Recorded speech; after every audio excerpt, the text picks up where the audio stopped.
he did a number of great things in the Amanda Knox case, is going over to Italy, advocating for her, and doing his own investigative work on her case. And since that time, he's become an amazing advocate and speaker for the wrongfully convicted. He's here today to talk to you about some of his expertise and the case of Kirstin Lobato.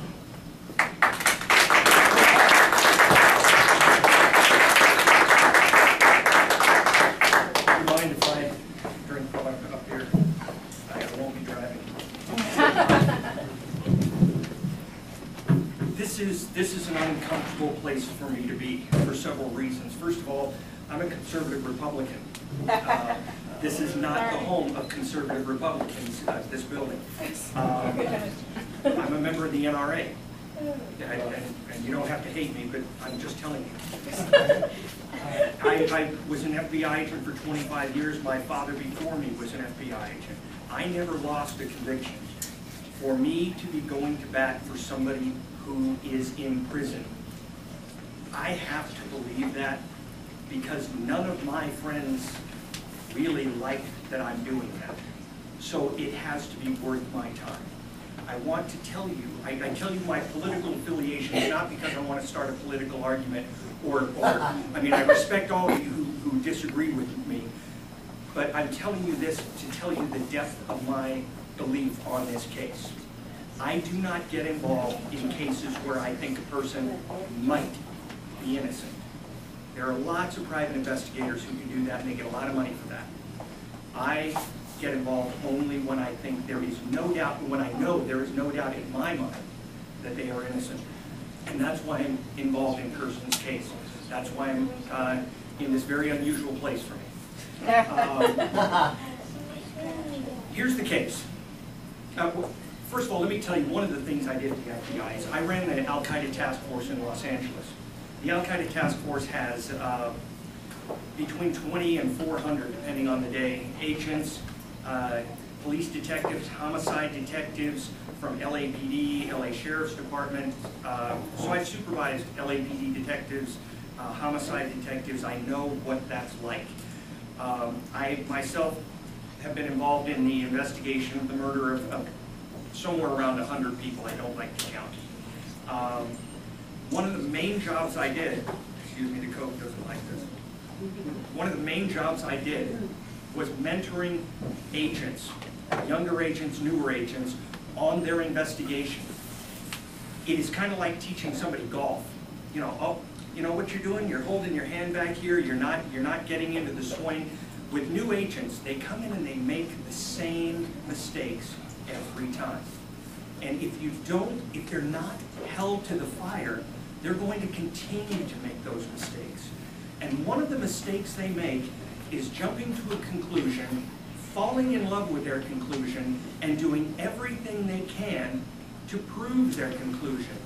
Because once they've gone on record as saying, this is what I believe, any backing up is going to hurt the law enforcement ego. And law enforcement egos are massive and fragile. I know, I've got one. It's out in the car. I couldn't bring it in there. It's going to tear it out too. I've looked at this case, and I've looked at many cases of people who I believe were wrongly convicted. And this is classic. This isn't. This is like a doctor looking at another doctor's thing who's killed a patient. And you say, did you know you shouldn't have cut the artery? This is really a very obvious problem here. I blame less the, and this is again me, I'm an independent here. I blame less the prosecutors for this starting than I do the police, who told the prosecutor what they thought was true. And this was one of the worst investigated cases I've seen, at least in America. Here's the case. May 21st, or I'm sorry, May of 2001, sometime during the month, Kirstin Lobato is leaving her place of employment. She gets jumped by a man who she says is 6 feet, 200 and some pounds. He knocks her down. He's attempting to rape her, and she pulls out this little butterfly knife. And you're going to go in a fight, let me tell you. You're going to go for the nearest thing, and you are going to go for it like your life depends on it. That's what happened. That happened in May. July 8th, Durant Bailey is found murdered. He was brutally beaten. His skull was fractured. He was stabbed in the face, neck, abdomen, and scrotum. His penis was removed, and there was a knife in his rectum. They had no possible suspects on this. Let me tell you what an average, competent detective or investigator would think on this situation. You have a rage going on here. This is not a robbery. This is not anger, mild anger. This is revenge. This is not somebody who has been attacked, defended themselves, and run away. This is revenge. This is rage. This is uncontrolled anger that could not have been hidden during her lifetime. She would have seen, you would have seen these things. It's called leakage. She would have done things like lead animals, set them on fire. This, you would have seen previous deviant behavior. It didn't happen. So anyway, they got this guy got this dead guy in near a dumpster. And they don't immediately think, this guy's ticked somebody off. No. They go for about 12 days, and then they hear the incomplete story of a girl in Panaca who claims to have used a knife on a guy's genitals. Boom. Case solved. Really? Really? Well, guess what? They called up and said, we want to talk to you. You know what they did then? They called and arranged for her car to be impounded when they got there. They had decided before they left that she was going to be arrested. The decision had already been made. You don't go up and say, by the way, I'm going to impound a car up there, unless you've decided. You know what's going on in your own mind. I found you, okay? The problem is, nothing fit. It wasn't the same month. It wasn't the same place. It wasn't the same circumstance. She knew nothing about their case. So what did you do at that point?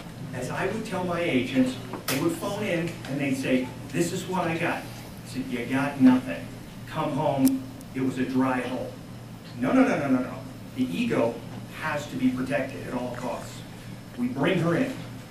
Say that she has confessed to that crime. No, she didn't. Where in that statement do you get that? That's ridiculous.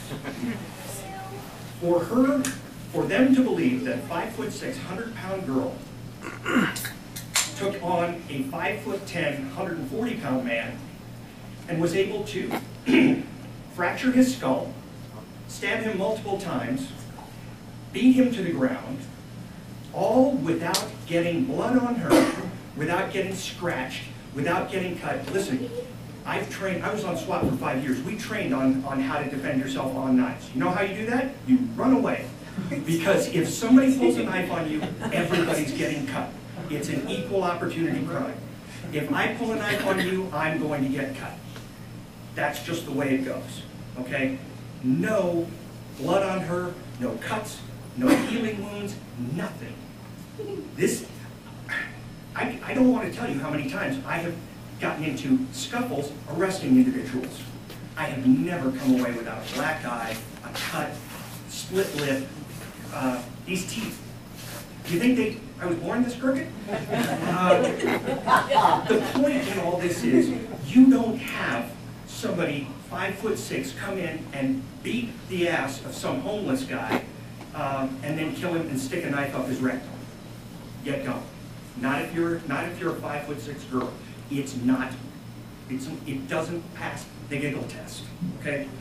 So what do? They bring her in and they say, this is not a case about evidence. You know what? Every case is about physical evidence. If you don't have physical evidence, you don't have a case. Don't tell me this is not about physical evidence. Because if you don't have physical evidence, all you've got is a confession, and confessions are bullshit. Okay? I had a guy confess to shooting, machine gunning a class of 5-year-old children. Machine gun them, okay? We could prove it. It was his bullets in those children. But we could not go to court. I spent an entire year corroborating every bit of his confession, because in federal court, an uncorroborated confession is worthless. They won't accept it, okay? You have to say, he said he shot the children with 9mm bullets. Exhibit 1, 9mm bullets with his fingerprints on it. We had a confession. I arrested him in Vegas on Charleston, okay? He was guilty, but I still had a year to corroborate his confession, okay?